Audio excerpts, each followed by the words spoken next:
So hello everyone, this is Khushi Pandey. You all are watching Vice Visuchi, where I'll be discussing about my journey of SSC stenographer. In short, how to become a सरकारी नौकर.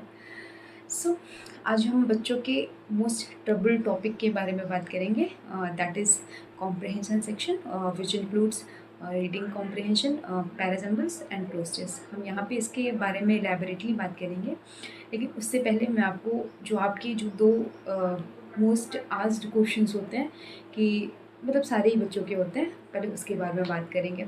सबसे पहला सवाल ये होता है बच्चों का कि क्या न्यूज़पेपर पढ़ना ज़रूरी है कॉम्प्रहेंशन पे होल्ड बनाने के लिए. तो मैं भी आप ही की तरह थी, बिल्कुल आप ही की तरह थी. मैंने अपने भैया से पूछा. मेरे भैया he was into competitive exams since 2020 and he is now working as a stenographer.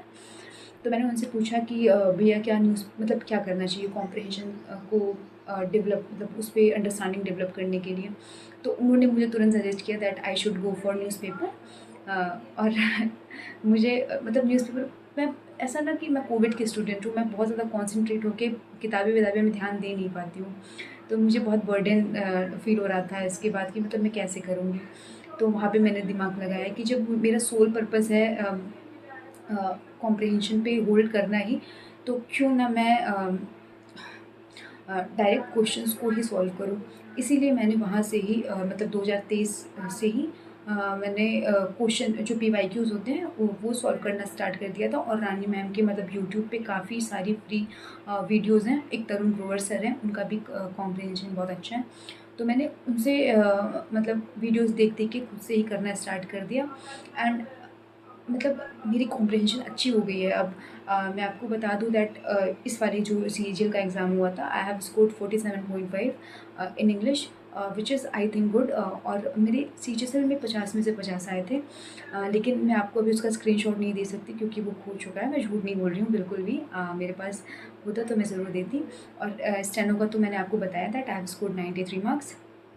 तो ये सारे बिना कॉम्प्रहेंशन के नहीं हो सकते हैं. आपको कॉम्प्रहेंशन पे वर्क करना पड़ेगा, प्रैक्टिस करनी पड़ेगी. तो इसीलिए आपको ज़रूरी नहीं है कि आप न्यूज़पेपर ही पढ़ें. आप चाहें तो मतलब PYQs को सॉल्व कर करके भी सीख सकते हैं. और मुझे लगता है कि ये बेस्ट ऑप्शन है अगर आप 2025 की तैयारी कर रहे हैं. But if you are preparing for 2026 examination, तो आप न्यूज़पेपर पे जा सकते हैं. और आपको पढ़ना भी चाहिए, थोड़ा सा अंडरस्टैंडिंग डेवलप होता है, आपको मतलब कॉन्फिडेंस आएगा. ठीक है. और दूसरा सवाल, बहुत सारे बच्चे पूछते हैं कि वो हिंदी मीडियम से हैं. भाई हिंदी मीडियम से होना इज़ नॉट अ प्रॉब्लम. हाँ, अगर आप किसी दूसरे गोले से आए होते या फिर किसी दूसरे प्लेनेट से आए होते तो प्रॉब्लम होती. देखिए यहाँ पे मैं मजाक नहीं उड़ा रही हूँ, पर मैं खुद एक यूपी बोर्ड की स्टूडेंट हूँ. मेरी 12वीं यूपी बोर्ड से हुई है और 10th मेरा CBSE था.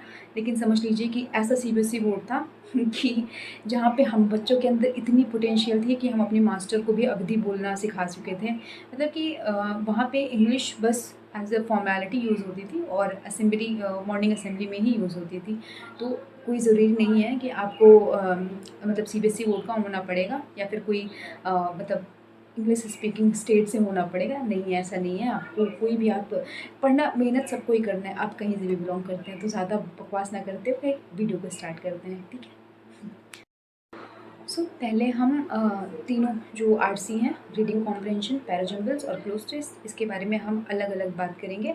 लेकिन इन तीनों के लिए ही आपको एक चीज़ ध्यान रखने की ज़रूरत है कि ये हाईली डिपेंडेंट है प्रैक्टिस पे. जितनी प्रैक्टिस आप करेंगे उतना ज़्यादा ही आप एक्यूरेट होंगे, उतनी ही ज़्यादा आपके मतलब कॉन्फिडेंट रहेंगे इसको अटेम्प्ट करने में. ठीक है. इसीलिए प्रैक्टिस बहुत ज़रूरी है. आप अभी से मुझे लगता है कि अगर आप 2025 के लिए कर रहे हैं तो आप दिन भर में कम से कम मतलब अगर आप तीनों को ले लीजिए तो आपको 6 सेट्स तो ज़रूर सॉल्व करना चाहिए.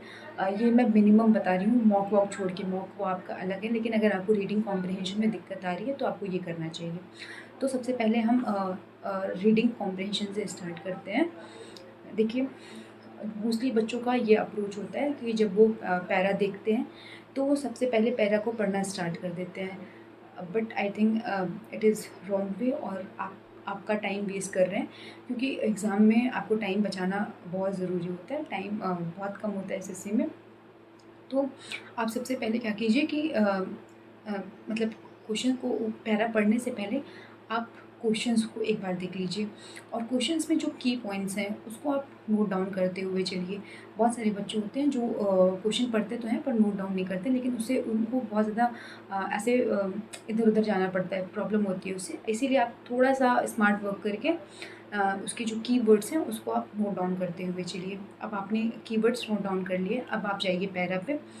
पैरा जब आप पढ़ रहे हैं पैराग्राफ, तभी से आप वो कीवर्ड्स ढूँढना स्टार्ट कर दीजिए और आपको जैसे जैसे आंसर मिलता जाए, मुझे तो ये बेस्ट वे लगता था कि मैं आके तुरंत टिक कर देती थी, नहीं तो फिर मैं भूल जाती थी, फिर मुझे फिर आना पड़ता था। ऐसे बहुत ज़्यादा टाइम लग जाता है।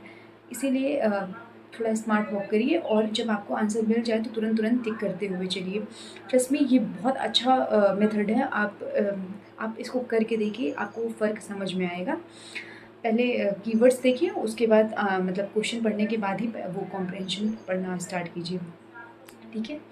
अम, और अगर हम बात करें इसमें कुछ टोन के क्वेश्चन होते हैं कि थीम क्या है, तो जैसे अगर मान लीजिए सटायरिकल वगैरह आ गया, तो सबसे पहले आप जब कॉम्प्रिहेंशन पढ़ रहे हैं तो आप थोड़ा सा समझते हुए चलिए कि ये इसका टोन क्या है, मतलब ये पॉजिटिव है, नेगेटिव है, क्या मतलब इसका क्या है ऐसा। एक तो देखिए, आप कितने भी आपकी इंग्लिश वीक हो, लेकिन अगर आप कॉम्पिटिटिव एग्ज़ाम्स में हैं, आप एक मतलब रियल कैंडिडेट हैं, ऑनेस्ट कैंडिडेट हैं, तो आपको थोड़ा बहुत तो समझ में आएगा ही कि आखिर ये कहना क्या चाहता है। तो आप उसका टोन समझते हुए चलिए और उसी के अकॉर्डिंग पहले तो ये जो 4-5 वर्ड्स ऑप्शंस में रहते हैं, इसके मतलब मैं आपको गूगल से मैं आपको एक स्क्रीनशॉट दे दूँगी, आप पढ़ लीजिएगा, क्योंकि ये उतना डिफ़िकल्ट नहीं होता है। आप उसके अकॉर्डिंग समझते हुए चलिए, ठीक है। ज़रूर मतलब, और दूसरी चीज़, बहुत सारे बच्चे होते हैं जो स्टार्टिंग के 2-3 लाइन पढ़ते ही एकदम से डर जाते हैं। देखो, वो ज़रूरी नहीं है कि आपको सारी चीज़ें समझ में आएँ। मेरी इंग्लिश अच्छी थी, लेकिन फिर भी मैं मतलब ऐसे बहुत सारी चीज़ें होती हैं जो आपको नहीं समझ में आती हैं, आपको समझने की ज़रूरत भी नहीं होती है। आप बस कीवर्ड्स को फ़ॉलो करते चलिए, वो आपको आंसर में खुद ही पता चल जाएगा। ज़्यादा मतलब डरने की ज़रूरत नहीं है, ठीक है। इसीलिए उसके जो टफ वर्ड्स हैं, उस पे बिल्कुल मत जाइए। अ, बस पढ़ते रहिए और आपको अल्टीमेटली आंसर मिल जाएगा, आई गारंटी इट, ठीक है। अब हम क्लोज़ टेस्ट के बारे में बात करते हैं। देखिए, क्लोज़ टेस्ट में सबसे पहले ऐसे मोस्टली बच्चे क्या करते हैं कि वो पहले पढ़ते हैं, उसके बाद जहाँ पे खाली रहता है वहाँ पे तुरंत वो भरते चलते हैं ऑप्शंस को देखते हुए, लेकिन ये भी रॉन्ग वे है। मैं कैसे करती थी कि मैं पहले पूरा क्लोज़ टेस्ट दिया हुआ है, मैं उसको स्टार्टिंग से लेके एंड तक पढ़ती थी। मतलब मैं जानना चाहती थी, इसका पर्पज़ ये होता है कि अ, मतलब एग्ज़ैक्टली इसका टोन क्या है, नेगेटिव है कि पॉज़िटिव है, आपको उसी हिसाब से तो वो वर्ड्स चूज़ करने हैं, वहाँ पे वो फ़िल करना है। दूसरी चीज़, आपको थोड़ा-सा मतलब जैसे जो फिलर्स हैं, उसमें आपको पहचानना पड़ेगा कि यहाँ पे क्या यूज़ होगा, नाउन, प्रोनाउन, एडजेक्टिव क्या यूज़ करना पड़ेगा यहाँ पे, ठीक है? अगर आप ये करेंगे, जैसे आपको किसी भी वर्ड का ग्रामेटिकल प्रोफाइल पता होता है, तो आपके लिए बहुत ईज़ी होता है कि यहाँ पे आप क्या भरेंगे।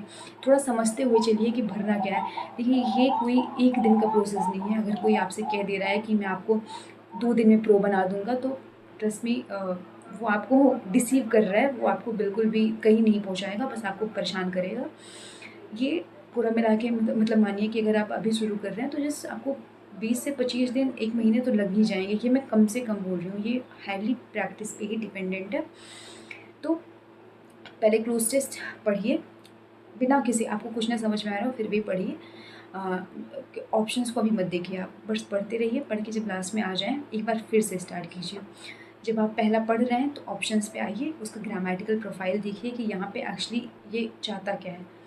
आप इस वे से करेंगे तो देखिए, आपको मुझे लगता है कि आपका एक्यूरेसी स्ट्रॉन्ग होगा और आप अच्छे से कर पाएँगे, ठीक है। हो सकता है कि मैं थोड़ा-सा ऐसे बहुत हैस्टी वे में बता रही हूँ, ऐसा नहीं है, मैं ऐसे ही करती थी, इतना कॉम्प्लिकेटेड नहीं है, लेकिन इतना आसान भी नहीं है कि आप ऐसे इसको छोड़ दें। ये सब आपको करने की ज़रूरत है, थोड़ा समझना, आपको अंडरस्टैंडिंग आपकी डेवलप करनी पड़ेगी और बिल्कुल भी मतलब आपको रश में नहीं रहना, थोड़ा पेशेंट रहना पड़ेगा। एंड तीसरी हम बात करेंगे पीक्यूआरएस में।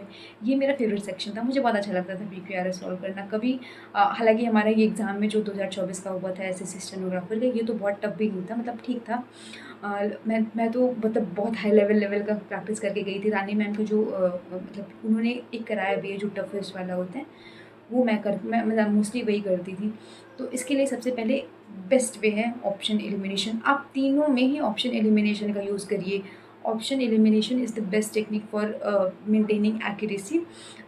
इसीलिए जब आप PQRS कर रहे हो तो इसमें आपको पहले वो पढ़ने की ज़रूरत नहीं है। पहले सबसे पहले आप ऑप्शंस पे आइए।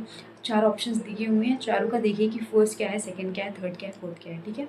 अब आप देख लीजिए, अगर चारों का सेम है तो फिर आपके लिए बहुत अच्छा है कि पहला तो यही होगा। मैंने रानी मैम से पढ़ा है, तो रानी मैम की टेक्निक्स मुझे बहुत अच्छी लगती थी। मैं आपको उनका लिंक दे दूँगी, आप उनसे पढ़ लेना। तो वो कहती थी कि आपको सबसे पहले 2 ऑप्शंस एलिमिनेट करने चाहिए। और अगर 2 एलिमिनेट हो जाते हैं तो फिर तो आपका काम आसान हो जाता है। मुझे पता है तभी भी नहीं होता है, वो तो मैम कह रही थी, लेकिन फिर भी उसे कम अब 4 के कंपैरिज़न में आपके पास 2 ही हैं तो और आसान तो हो ही गया है। तो PQRS के लिए बेस्ट टेक्निक है ऑप्शन एलिमिनेशन। करते पढ़ते जाइए और ऑप्शंस एलिमिनेट करते जाइए। अगर आपकी फर्स्ट में कोई ऐसे जनरल सा टॉपिक दिया हुआ है, आपको लग रहा है कि स्टार्ट होगा, तो उससे आप उसी पे जाइए।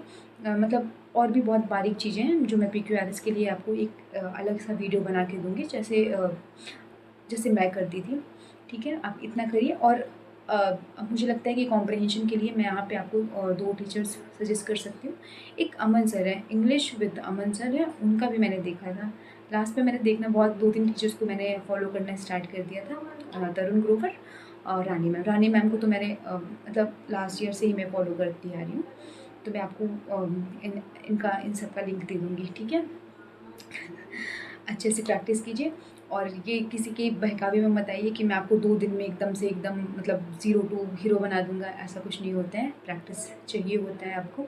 अगर आपको एक सरकारी नौकरी चाहिए तो आपको धैर्य दिखाना पड़ेगा और प्रैक्टिस लगातार करनी पड़ेगी। और ऐसा नहीं है कि आप आज 7-8 घंटा पढ़ लिए तो हो जाएगा, नहीं। आपको लगातार मतलब बने रहना पड़ेगा। आप 5-6 घंटे पढ़िए, लेकिन रोज़ पढ़िए। वीक में 1 आध दिन चल जाता है, किसी का बर्थडे वगैरह हो गया, अदरवाइज़ आपको ब्रेक नहीं लेना चाहिए, कंटिन्यूअसली पढ़ना चाहिए। सो आज के लिए इतना ही। अगर आपको किसी और भी टॉपिक पे वीडियो चाहिए तो मुझे प्लीज़ कमेंट सेक्शन में बताइए, मैं ज़रूर बनाऊँगी उसके लिए वीडियो। और प्लीज़ इसे जैसे जैसे मैंने बताया है आप फॉलो करिए। आज के लिए इतना ही। Bye bye. सबसे खाना खाना अच्छा खा रहे हैं ना आप? और नाम जप कीजिए और मैनिफेस्टेशन करिए। ये सारे इंपॉर्टेंट पॉइंट्स हैं जो मैं अपने शॉर्ट्स में बता के रखी हूँ, आप उसको देखिए। और मुझे पता है मैं बहुत बकवास करती हूँ इसके लिए sorry. And thanks for watching the video. Bye bye and subscribe to my channel. Thank you.